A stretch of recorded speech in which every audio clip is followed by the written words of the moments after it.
ماہ سیام سے ایک دن قبل اور عید کے دن ہم ایک جیسے ہوتے ہیں. جہاں ہم رمضان سے ایک دن پہلے کھڑے تھے، عید کے دن بھی ہم وہیں کھڑے ہوتے ہیں. تو پھر ایک مہینہ اتنی طویل محنت کی اور مشقت اٹھائی، بھوک اور پیاس کاٹی، تو پھر کیا فائدہ ہوا؟ آپ ایک ڈاکٹر کے پاس جاتے ہیں اور اس سے دوائی لیتے ہیں اور مہینہ بعد اس کو استعمال کرتے ہیں، اور مہینے کے بعد آپ ٹیسٹ کرواتے ہیں تو جہاں تھی بیماری وہاں کی وہاں رہی. تو پھر دو باتیں ہیں، یا تو ڈاکٹر نے دوا ٹھیک نہیں دی، یا پھر آپ نے دوائی کے ساتھ پرہیز نہیں کیا اور جہاں تھے وہیں کے وہیں کھڑے رہ گئے. تو ڈاکٹر کے پاس دوبارہ جائیں گے تو وہ کہے گا جناب اس بیماری سے نجات تو ایک مہینے کے کورس سے ہو جاتا تھا، تو آپ کو آرام کیوں نہیں آیا؟ آپ نے پرہیز نہیں کیا. تو آپ اس کو کہیں کہ جناب ہم دوبارہ مجھے ایک کورس اور کروا دیں، لیکن پرہیز میں نے پھر بھی نہیں کرنا. تو ڈاکٹر کہے گا کہ نہیں جناب چھٹی کرو. اگر دوائی لینی ہے تو اس کے ساتھ جو احتیاطی تدابیر میں بتاؤں گا ان کو اختیار کرنا ہوگا. لیکن اگر کوئی شخص پھر دوسرا مہینہ کھاتا ہے اور احتیاطی تدابیر اختیار نہیں کرتا اور پھر ڈاکٹر کے پاس جا کہتا جناب آرام نہیں آیا، تو ڈاکٹر پھر اس کو کہے چلو دوبارہ لے لو، تو وہ تیسرے مہینے بھی کھائے، چوتھے مہینے بھی کھائے، ساری زندگی بھی کھاتا رہے، احتیاطی تدابیر نہیں کرے گا تو جہاں صحت تھی وہیں کی وہیں رہے گی. ماہ سیام آیا، پورا مہینہ دوائی لی، اور عید کے دن جب ٹیسٹ کروایا تو جہاں تھے وہیں کھڑے تھے. یا تو پھر دوائی ٹھیک نہیں ہے، میرے رب کی دوائی کس طرح ٹھیک نہیں ہو سکتی؟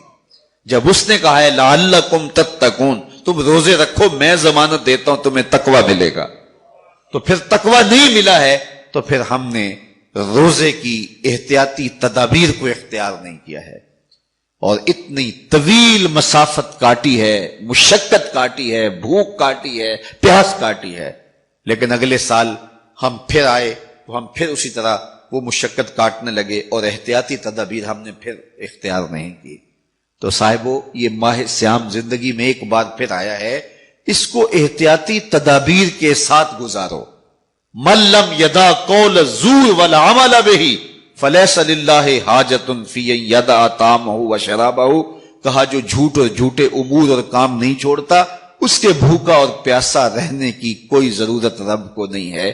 وہ روزے کے ذریعے سے تمہاری تہذیب نفس کرنا چاہتا ہے، تمہارے من کو سنوارنا چاہتا ہے، تمہارے اندر کی غلاظتیں دور کرنا چاہتا ہے، لیکن تم اس کو احتیاطی تدابیر کے ساتھ لینے کے لیے آمادہ نہیں ہو تو کاٹتے رہو، ہر سال مشقت کاٹتے رہو.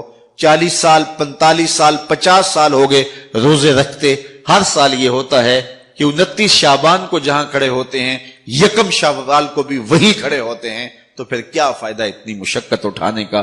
تو ماہ سیام زندگی میں ہمیں ایک بار ملا ہے، ایک بار ذرا اس کو احتیاطی تدابیر کے ساتھ گزار کے دیکھیے تو آپ دیکھیں گے کہ یہ روزہ کس طرح من کے اندر روشنیاں ڈال دیتا ہے اور کس قدر تقوی کا نور نصیب ہوتا ہے.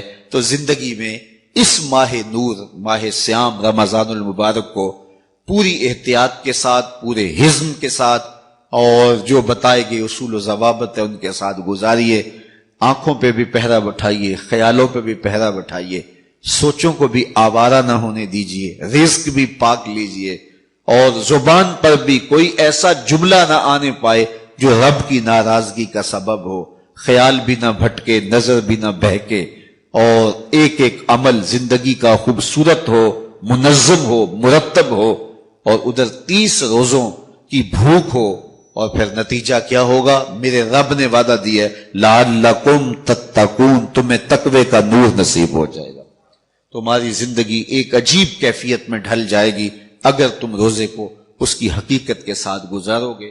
میں نے زندگی میں پہلی مرتبہ جب یہ حدیث پڑھی تھی، یہ حدیث جو میں آج آپ کو سنانے لگا ہوں، تو دیر تک میرے اوپر ایک عجیب کیفیت طاری رہی تھی. ایک یہ حدیث اور ایک قرآن مجید کی آیت نبئ عبادی انی انا الغفور الرحیم. وہ اعتکاف کے دن تھے کہ تلاوت کرتے کرتے میں جب یہاں پہنچا تو اس آیت کا ترجمہ یہ ہے کہ میرے بندوں کو بتا دیجئے کہ میں غفور بھی ہوں، میں رحیم بھی ہوں. تو پتہ نہیں میرے اوپر کیا کیفیت وارد ہو گئی، اس آیت کا کوئی ایسا نورانی عکس پڑا تو میں قرآن مجید لے کے ایک ایک حجرہ اعتکاف میں جاتا تھا اور عجیب آنکھوں میں آنسو اور بدن پہ ایک راشے کی سی کیفیت، اور ایک کو کہتا تھا یہ تمہارے رب کا قرآن ہے، کہ اللہ فرماتا ہے بتا دو بندوں کو کہ میں غفور بھی ہوں، میں رحیم بھی ہوں۔ تو وہ ایک کیفیت پیدا ہوئی تھی۔ بہرحال بعد میں بھی بارہا اس کی تلاوت ہوئی، اس کا آز تو ملتا ہے، لیکن وہ ایک لمحہ ہوتا ہے، وہ ایک بجلی ہوتی ہے، کونتی ہے اور گزر جاتی ہے۔ اسی طرح یہ پہلی مرتبہ جب یہ حدیث میں نے پڑھی تھی تو اس وقت میرے اوپر ایک کیفیت طاری ہوئی تھی۔ تو آج میرے مضمون میں یہ حدیث دوبارہ آ گئی اور میں یہ بارہا اپنے سامعین کو سنا چکا ہوں، اور یہ ایک ایسی واردات تھی اچانک جو صحابہ کے اوپر ہوئی، ان کی قلبی واردات، کہ صحابہ کھڑے تھے، حضور اچانک تشریف لائے اور فرماتے ہیں کہ کیا تم اس بات کی گواہی نہیں دیتے کہ اللہ کے علاوہ کوئی معبود نہیں اور میں اس کا رسول ہوں؟ حضور نے پہلے تو یہ بات کی، ایسے صحابہ کھڑے تھے، حضور اچانک آئے اور اچانک ہی آتے ہوئے حضور نے فرمایا کیا تم اس بات کی گواہی نہیں دیتے کہ اللہ کے علاوہ کوئی معبود نہیں اور میں اس کا رسول ہوں؟ حضور کا انداز ایسا تھا کہ سینوں میں دل لرزنے لگے، اور سب نے عرض کی حضور ہم گواہی دیتے ہیں کہ اللہ کے علاوہ کوئی معبود نہیں اور آپ اللہ کے سچے رسول ہیں۔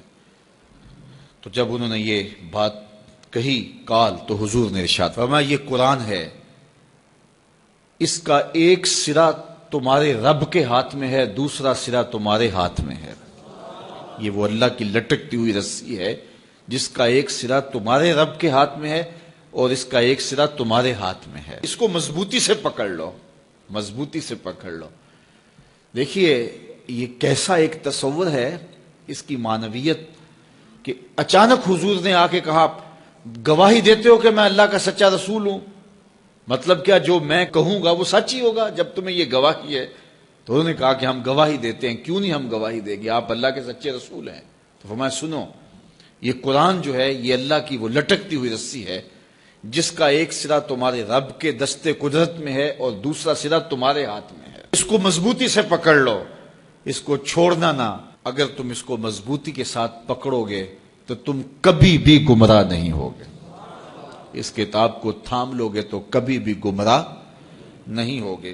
گمراہی سے بچنے کی ضمانت یہ کتاب ہے، ہلاکت سے بچنے کی تدبیر یہ کتاب ہے، اور اللہ جل شانہ سے باطنی ربط کا ذریعہ یہ کتاب ہے۔ حضرت امام احمد بن حنبل کہتے ہیں کہ میں نے ایک دن اپنے رب سے کہا کہ مالک مجھے اپنی محبت عطا کر، تو اللہ نے اتنی محبت عطا کی کہ مجھے زوال عقل کا اندیشہ ہو گیا کہ محبت کی فراوانی سے کہیں جنون نہ ہو جائے۔ تو پھر میں نے کہا مالک مجھے اپنا قرب عطا کر دے، مجھے محبت دی ہے تو اپنا قرب بھی عطا کر۔ تو آواز آئی میرا قرب چاہتے ہو تو قرآن پڑھا کرو۔ تو یہ اللہ کے قرب کی ضمانت